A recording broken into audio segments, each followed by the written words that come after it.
やだ、財布忘れちゃった。はしゃぎながら私たちが注文していると料理が運ばれてくる。するとすぐにママ友のあきこさんがいつものセリフを出してくる。初めからおごってもらうつもりだったくせにと心の中で悪態をつく。でもそんな素振りは見せないように気をつけながら私はにっこりと笑う。いいよ、みんな飲み物も飲みたかったら注文していって。私のその言葉を聞き、あきこさんは目に見えて嬉しそうに注文する。きっとここもおごってもらえると確信したのだろう。いやー、悪いね。今回も踏み倒せばいいという考えなんだろうが、そんな風に甘くはないってことを思い知らせてやる。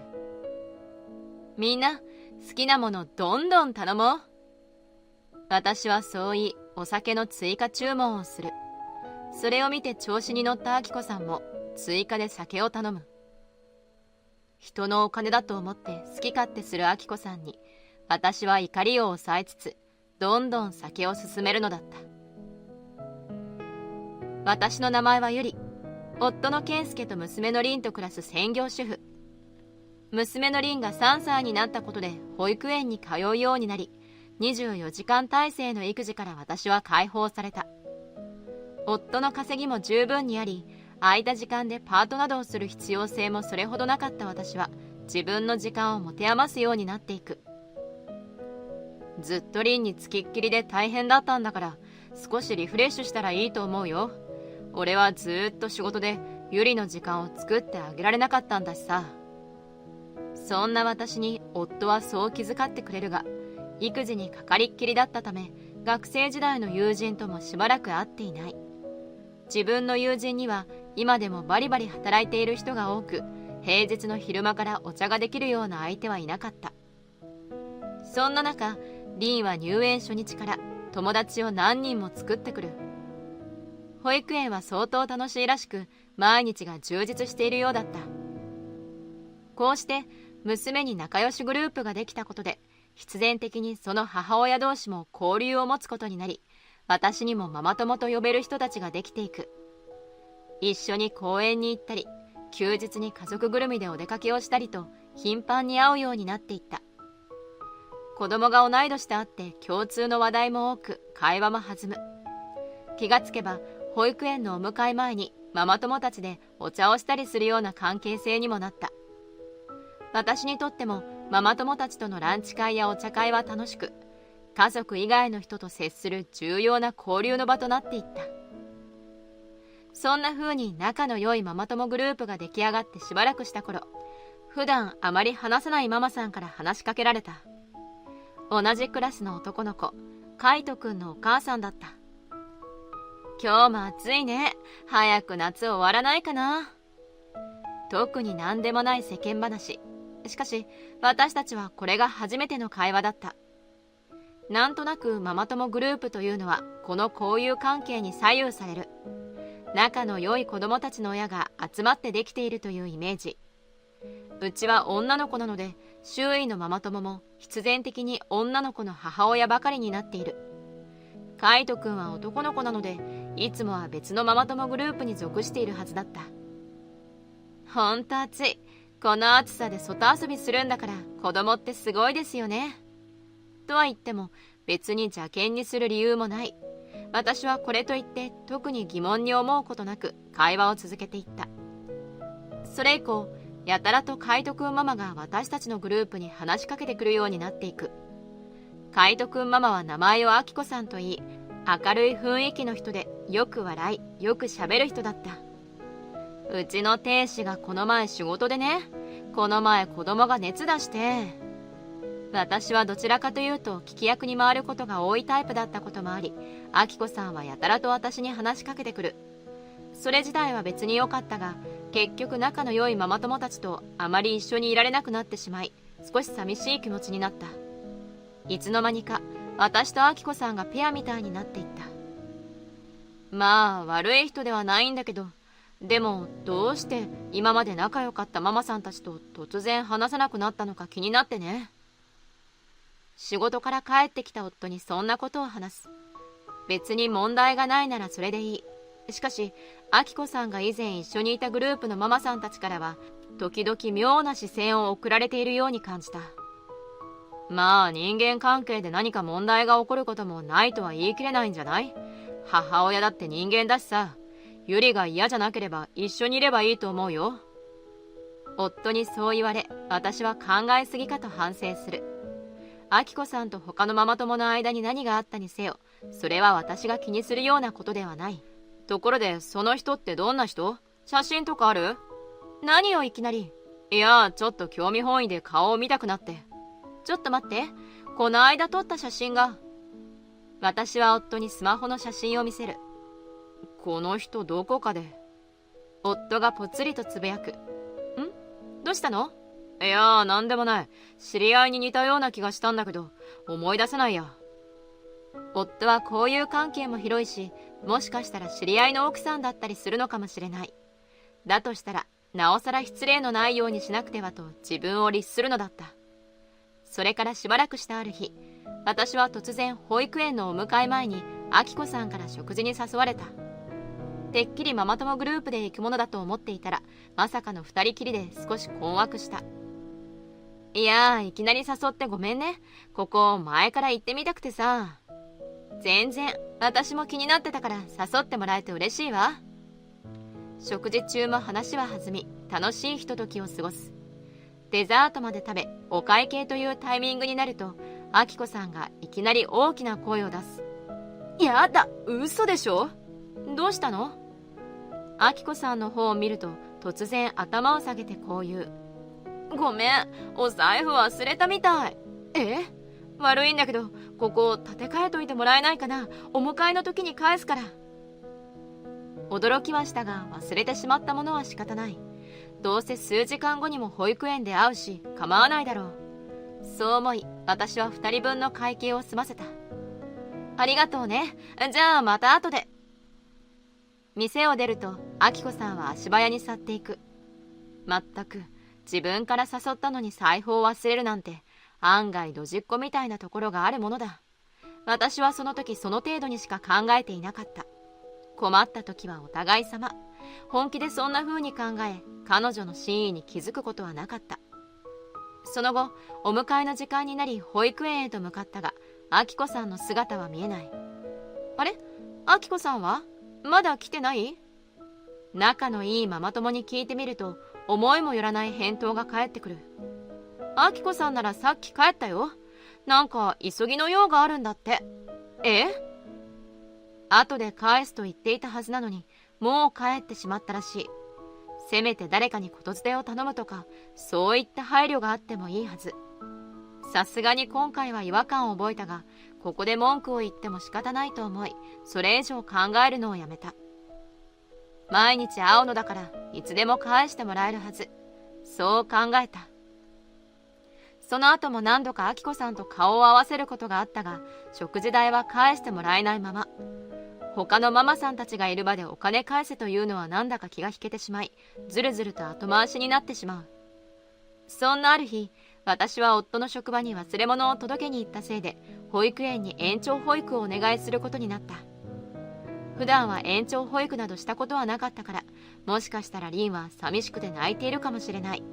そんなことを考えながら急いで保育園に向かう。あれ？リンちゃんも延長保育？保育園の前で突然話しかけられ、振り返るとそこには明子さんがいた。うちも今日用事でさ、高いけど延長保育やってもらえると助かるよね。屈託のない笑顔を向けられると、思わず微笑み返しそうになる。しかし、彼女は未だに私が立て替えた食事代を払ってはいない。決して安いレストランではなかったため、それなりの額ではあったけど、本人はもう忘れているのかもしれない。しかし、今はそれより娘のことが最優先だ。寂しがり屋の娘が泣いているかもしれないと思うと、ここで金銭の受け渡しをしている場合ではなかった。すみません、遅くなりました。私がそう言い部屋に入っていくと、案の定娘は号泣していた。ママ！おかえりなさい。りんちゃんずっといい子にしてたんですけど、我慢できなくなっちゃったみたいで。泣きながら抱きついてきた娘を抱きしめつつ、保育士さんにお礼を伝える。ここの保育園は延長保育ごとに生産が必要なシステムで、私は娘を抱っこしたまま会計を済ませた。泣きじゃくった娘はなかなか落ち着きそうにないため、明子さんに話すのはまたにすることにし、帰ろうとしたとき、背後から大きな声が聞こえる。海斗くんママ、またですか？さすがにそれはもう困ります。声の主は保育士さん。普段の落ち着いた様子からは想像がつかない切迫した声に、よっぽどのことがあったんだろうと察する。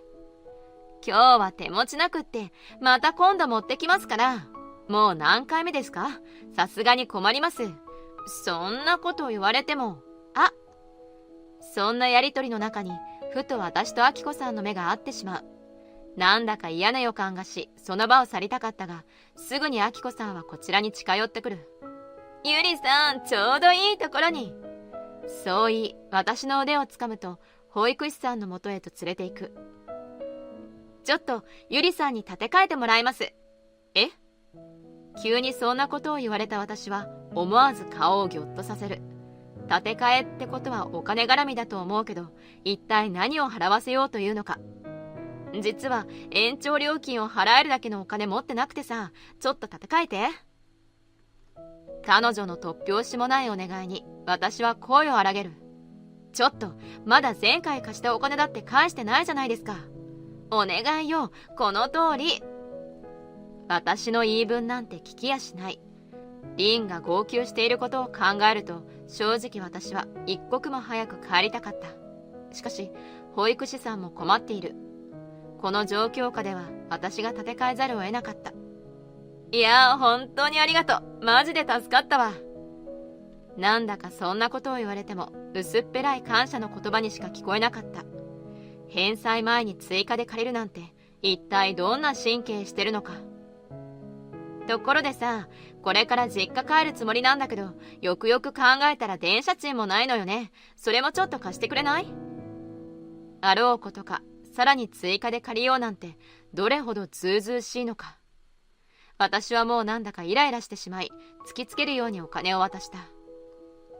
本当にすぐ返してよ。全部で結構な額になっているんだからね。不機嫌なのを隠さずにそう伝えたが、あまり響いている感じがしない。もちろん、次会った時返すからさ。じゃね。そう言いスタスタ言ってしまう。結局その後もなかなか返してもらえない日が続いた。それだけでなく、私が断れないタイミングを狙い、細かいお金を借りてくる始末。返してくれと催促すると、ヘラヘラして逃げられてしまう。ゆりさんの旦那さんってめっちゃ稼いでるんでしょ？ちょっとくらいだったらいいじゃん。そんな風にも言ってくる。完全に舐められている。強く断れない私がいけないが、さすがにそろそろ限界だった。困った私は一つの行動に出ることにする。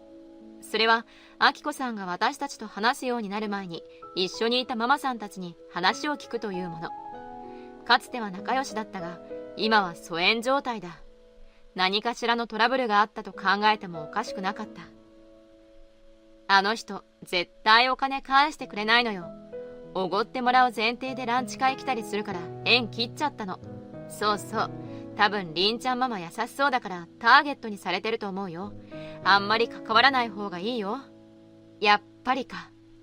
正直そう思ってしまう。明子さんは金銭的にかなりルーズな人で、お金を貸しても返ってこない。踏み倒すのが前提といった人らしい。かつてのママ友グループからそれで嫌われてしまったようだった。強く拒否できないからと私をいいカモにしているのだろう。私は改めて第三者の口からそう聞き、怒りが湧いてくる。彼女がやっていることはあまりに身勝手な行いで、決して許されるものではないはず。私はこのまま黙っていることはできないと考え、明子さんへの仕返しを決意した。数日後、私と仲良しのママ友たちでランチ会を企画することにする。ちょっと遠くまでお出かけしてお高めのレストランでランチすることになった。休日に集まり、子供の世話は夫に任せていた。育児を頑張る、自分たちへのご褒美という名目だった。私も行かせて。そんな私たちの企画をどこかから聞きつけた明子さんが私たちの前に現れる。どうせ今回もおごってもらうつもりだろう。それを把握した上で私は彼女の参加を快諾した。こうして迎えたランチ会当日、場所はおしゃれなレストランの個室だった。わあ、どれにしよう、迷っちゃうね。メニューを見てはしゃぐ私たち。注文を済ませ、料理が運ばれてくる。料理が運ばれるとすぐにあきこさんがいつものセリフを出してくる。やだ、財布忘れちゃった。初めからおごってもらうつもりだったくせにと心の中で悪態をつく。でもそんな素振りは見せないように気をつけながら私はにっこりと笑う。いいよ、みんな飲み物も飲みたかったら注文していって。私のその言葉を聞き、あきこさんは目に見えて嬉しそうに注文する。きっとここもおごってもらえると確信したのだろう。いや、悪いね。今回も踏み倒せばいいという考え方なんだろうが、そんな風に甘くはないってことを思い知らせてやる。みんな好きなものどんどん頼もう。私はそう言い、お酒の追加注文をする。それを見て調子に乗ったあきこさんも追加で酒を頼む。人のお金だと思って好き勝手するあきこさんに怒りを抑えつつ、私はどんどん酒を進めた。調子に乗って飲みすぎたのか、気がついたらあきこさんはその場ですやすやと眠り込んでしまう。私たちはそんな彼女を残して店を出て行った。しばらくすると私の携帯にあきこさんから着信が来る。もしもし。ようやく目覚めたであろう彼女に私はクスクス笑いながら話しかける。ちょっとみんなどこ行ったの？なんでいないの？寝起きと思われるあきこさんのろれつは回らないまま怒声を響かせる。私はしめしめと思いながらもしらばっくれながら応対する。どこって、もうとっくに解散して言えよ。あきこさんずっと寝てたの？は？帰っちゃったの？私お財布持ってないからおごってくれるって言ったじゃない。随分と都合のいい解釈をしているみたいだ。私はおごるなんて一言も言ってないよ。は？財布忘れたって言ったらいいよって言ったじゃん。あのいいよはあなたがいつものセリフを言って場がしらけたからみんなを和ませるために言っただけよ。は？それに今日は家に旦那さんもいるんでしょ？なんなら届けてもらえばいいじゃない。それは。口ごもるあきこさんに私はとどめの一言を告げる。まあ安心してよ。あきこさんの代わりに旦那さん呼んでおいたから。ちょうどいいタイミングで電話の向こうから声がする。あきこ、お前なんてことしてるんだ。あなた。声の主はあきこさんのご主人の雄大さんだった。今回の作戦はあきこさんの悪事を旦那さんにばらすことが最終目的だった。ママ友には事前に事情を説明した上であきこさんとランチ会に行く。そこで彼女はいつものように財布を忘れ私におごらせようとするだろう。そして油断させ酒を飲ませる。あきこさんがあまりお酒に強くないというのは保育園のママさんたちから仕入れた情報で把握していた。あきこさんが眠ったら我々は会計を済ませて解散する。ここのレストランは個別会計に対応しているのであきこさんの飲み食いした分はもちろん払う気はなかった。あとはご主人に連絡するだけ。あの人のご主人が向かってますのでお会計はその時にもらってください。お店にはそう説明し私たちはさっさと帰った。お前なんでこんなことしたんだよ。だってゆりさんがおごってくれるって言うから。この後に及んでまだしらばっくれるつもりのようだ。しかしそんなことはさせない。全部聞いてるんだぞ。過去にもかなりの額を借りたままだって言うじゃないか。しかも他の人にも同じように迷惑かけたんだってな。あんな人の言うことを信じるの？妻である私よりあの女の方が信用できるってこと？泣きわめくあきこさんの声が響くが旦那さんは怒鳴りつけた。うちの会社の社長夫人にここまで迷惑かけるなんて、お前は会社での俺の立場を悪くさせたいのか？旦那さんの言葉にポカーンとしているのだろうか。さっきまでの勢いはどこに行ったのか。あきこさんはぽつりとつぶやく。社長夫人？実は私の夫である圭介は会社経営者をしている。それなりに規模の大きい会社だったため多忙な日々を過ごしている。明子さんの旦那さんはそこの社員だった。夫がなんとなく明子さんの顔が記憶にあったのはそのためだったようだ。つい最近、夫からそのことを知らされていた私は、明子さんへの仕返しを思いついた。明子さんは自分の夫の仕事に対してさほど関心がなかったようで、私が社長夫人だなんて思いもよらなかったらしい。社長の奥様にこんなご無礼を働いていたなんて本当に申し訳ありません。しっかり話をした上で改めて後日謝罪に伺います。電話口でご主人はそう謝り、再び明子さんを叱りつけた。後日、明子さんのご主人が謝罪に来てくれて、明子さんに貸していた金額をしっかり返してくれた。どうやら明子さんは前から金遣いの荒さが原因でご主人と口論になっており、クレカなどを没収されていたらしい。子供のために貯蓄していたお金に手をつけたとかなんとか、そんなことがあったそうだ。次に何かやらかしたら問答無用で離婚だと言っていたのですが、ご主人は沈んだ声でそう話す。しかし、自由にお金が使えない毎日を過ごしていた彼女が思いついたのは、ママ友からお金をたかることだった。夫からもらった生活費とは別に、私や他のママ友にお金を借り、自分のために使う。今回の件でご主人に全てがバレ、明子さんは離婚に至ったと聞く。職もなく、金銭感覚に問題のある明子さんは、当然親権など取れるはずもなく、一人で実家に身を寄せているとか。一方私は、明子さんがいなくなったことで、元の平穏な生活を取り戻した。金銭的には余裕があるとはいえ、やはり貸し借りのトラブルというのは精神的にきついものがあった。今後はしっかりと断る強さを持たなくてはと思う。そんなことを思いながら、友人たちと無邪気に笑う娘の姿を見て、私は今日も幸せをかみしめるのだった。